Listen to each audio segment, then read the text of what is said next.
just wanted to talk a little about the voice in my head.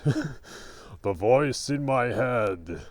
And just to sort of bring some attention to it. Because it's often the thing that we spend a lot of time maybe being in denial of a little bit.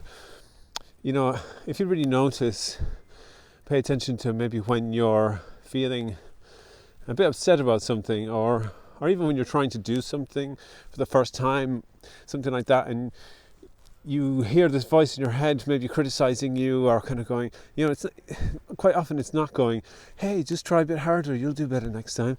It's generally sort of going, you are terrible, you're the worst at this, and kind of giving you a hard time over stuff. And we kind of see that voice quite often as like an enemy in a way. It's something that's not helping us. But what mindfulness, brain training stuff that I do does is that it kind of helps you to become friends with that part of you.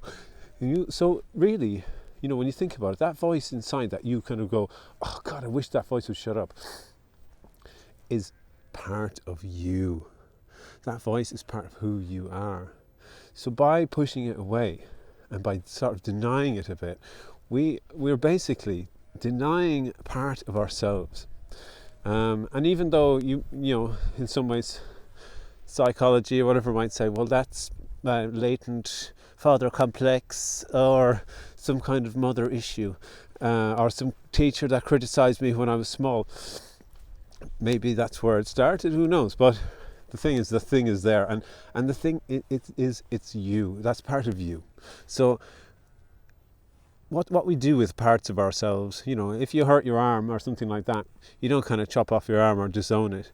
You kind of wait for your arm to heal and you look after it, right? And it's a bit like that with what's going on in your head. If there's a part of you that's like hypercritical, or a bit that you really feel like you don't like, or isn't you, in some way, it kind of is. So it's really better to welcome that part and finding ways to do it. And that's kind of what mindfulness does. That the sort of brain training that takes you out of the critical side of things and really into that place of acceptance.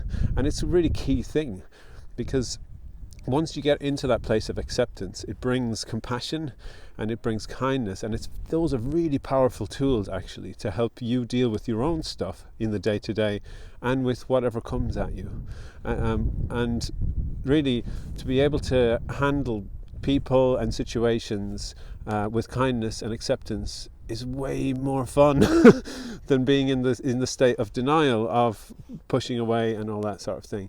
So yeah, training your brain with mindfulness is a very powerful thing, and that is one of the first things it looks at.